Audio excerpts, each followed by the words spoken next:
Noong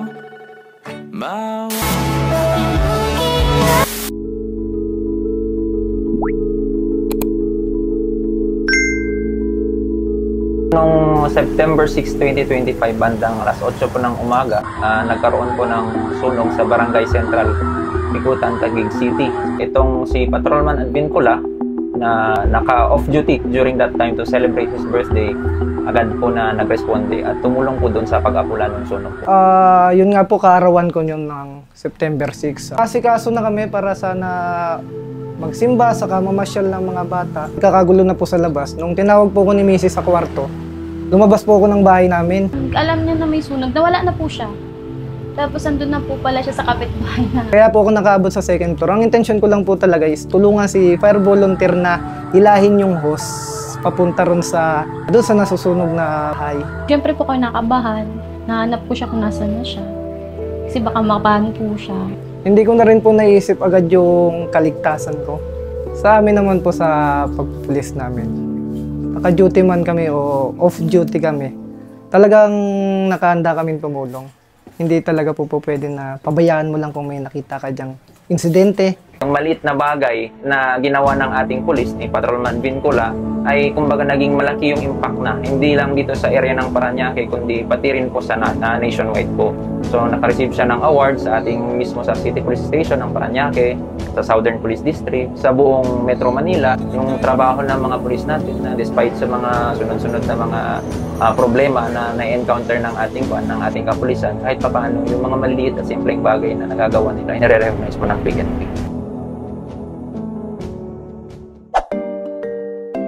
Yung video is about opening a clinic.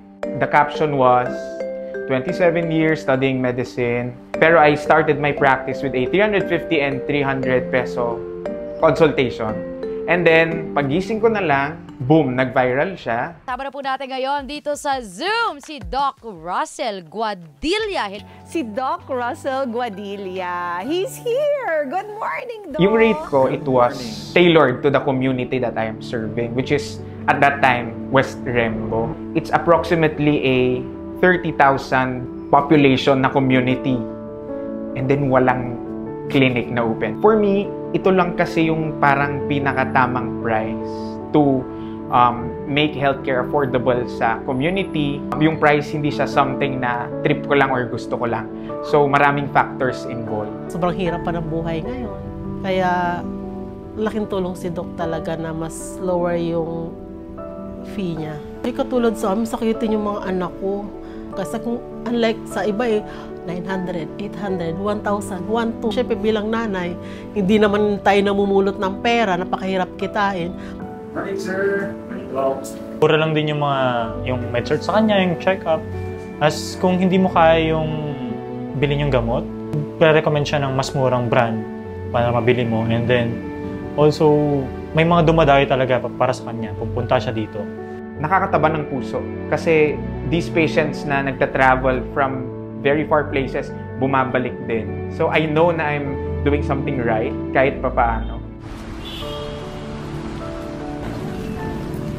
When you have patients na parang you learn their story, you listen to their clamors, mapapaisip ka talaga na itong profession na to is also a vocation. Naantig ang isang customer sa kwento ng delivery rider kahit matagal dumating ang kanyang in-order na pagkain. Nagkataon na sa kalagitnaan ako ng deliver, nasa Ibacom na ako, nasira yung bike ko, yung ball bearing. So ginawa ako muna, pero di pa rin nagawa. So ginawa ko, nilakad ko na lang. 2 hours ako nakarating sa kanya. Sabi ko, ma'am, hindi ba ako matagal? Di naman gaano, sabi niya sa akin, pero kanina pa kita hinihintay eh. Ano siya, pawis na pawis. Tapos yung kamay niya, sobrang dumi. Sobrang nakakaduro. Naawa ka na sa akin. Po. Kasi medyo matagal. Wala na akong iniisip noon. Sabi ko, kahit late man ako, basta ma-deliver ko lang to, okay na sa akin. O ganun, sabi ko, okay maganda pala yung nasiraan ka dahil may blessings eh. Napakasipag po talaga ng matanda na yan. Alam mo ba sa madaling araw, pag lumalabas ako, nakikita ko na yan siya lumalabas na, maalis na siya. Tapos, minsan umuuwiin siya gabi na. Sabi ko nga, tay, gabi na. Sabi ko, kailangan. Hindi wala tayong taga-suporta. Ako lang ang sarili ko. Pag umuulan naman, may kapote naman.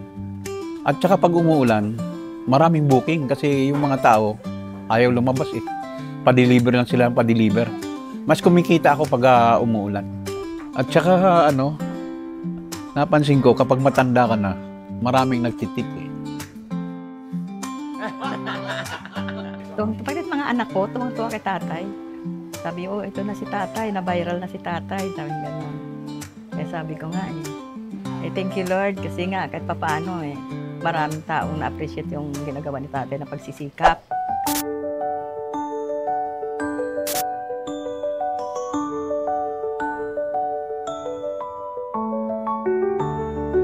Merry Christmas from Mang Oswe!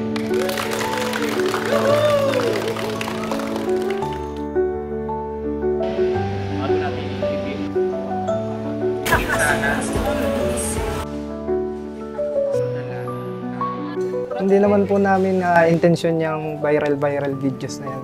Talaga pong intensyon lang namin na makatulong sa komunidad, sa taong bayan, para mapagaan din ang mga pamumuhay nila. As much as kaya ko pang tumulong in a micro scale, I will do it. Basta tuloy-tuloy lang sa trabaho. Kung naging inspiration ako sa kanila, di mas maganda. Mayroon lang doon nag-comment na natawa ako eh. Ang comment niya, Kung Fu Hustle. Yung pala natuklasan ko, kamukha ko pala yung matanda doon na Kung Fu Master.